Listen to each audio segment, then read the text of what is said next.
Duke Adventure Project. It's finally done.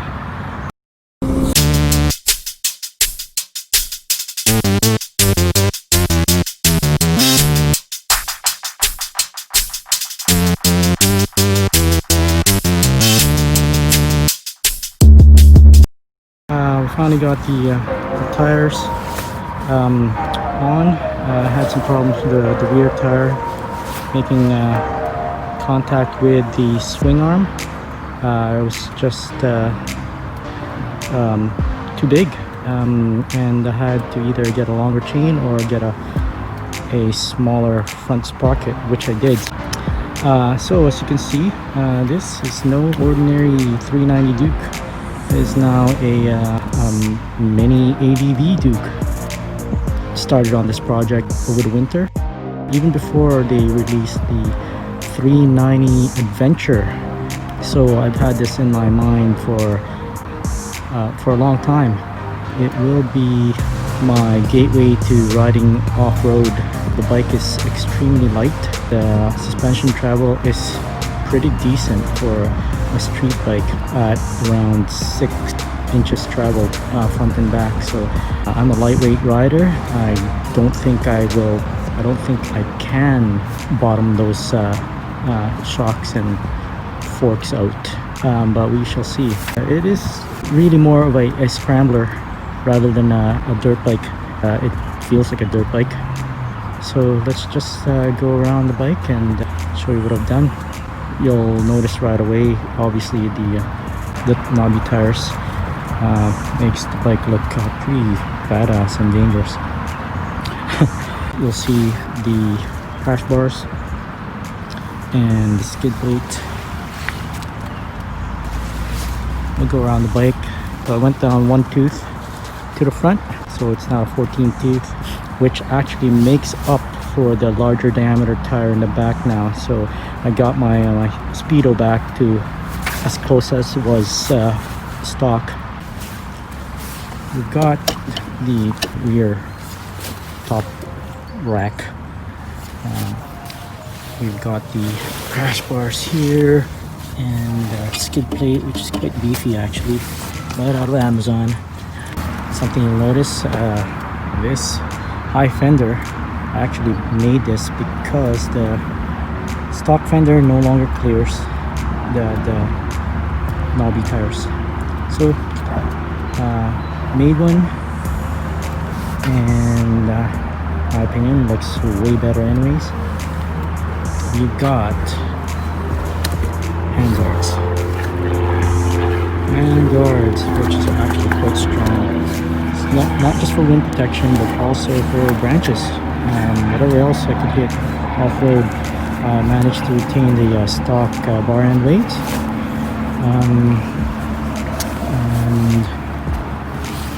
and obviously the throttle lock.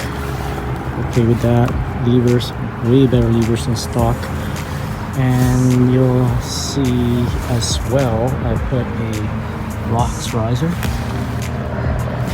that lifts up the bar about 2 inches higher, so that I can actually stand up without having to lean forward too much.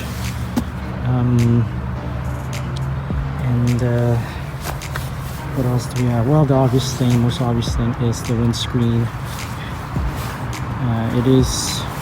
It looks pretty good where it is. I was thinking about it might look too, I don't know, derpy, but it actually looks half decent. I may keep it, and we'll see. We'll see. I do like it. I love the wind protection on it. But the windscreen is just temporary because I don't plan to have that on all the time. Only when I go on long trips. But again, we shall see. I am kind of liking it right now.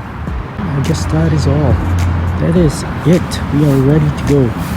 We're ready to go on a long trip. Hopefully a lot of that trip is off the pavement, somewhere off the beaten path. Actually, I will be going on trying to find some dirt roads and just test out the tires. They are literally brand new, so I do have to scrub them in. Can't wait to test them out fully. Okay, just checking to see if my speedometer is somewhat calibrated to the larger tire, but it's at least 2 inches taller, so the Speedo would have been completely off. So I did get a smaller sprocket, a 14 tooth from a 15, so that would really completely offset that change.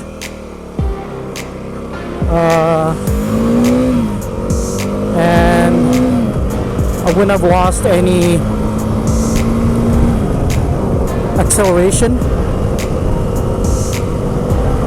So right now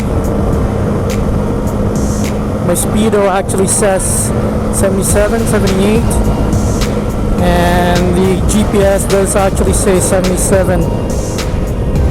So I'll check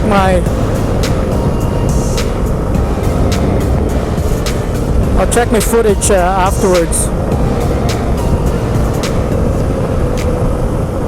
because I've gotta keep my eye on the road here. Seems pretty darn close, off by maybe a kilometer or two from my actual to what's stated on the Speedo.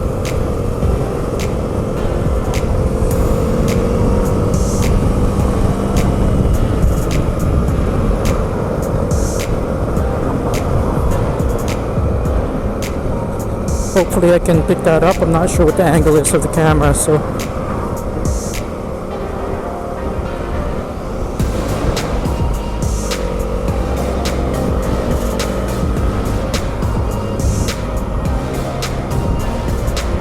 it pretty much looks perfect.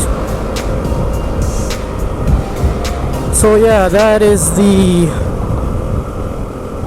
combination of a 14 tooth front sprocket, and the rear tire is, I believe, if I can remember correctly, a 150 70 17, whereas the original tire would have been a 150 60 17.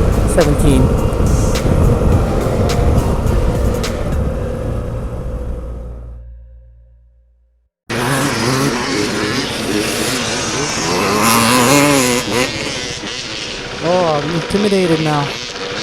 I'm pretty intimidated. Wow, man. Oh, man, I love this stuff. Oh.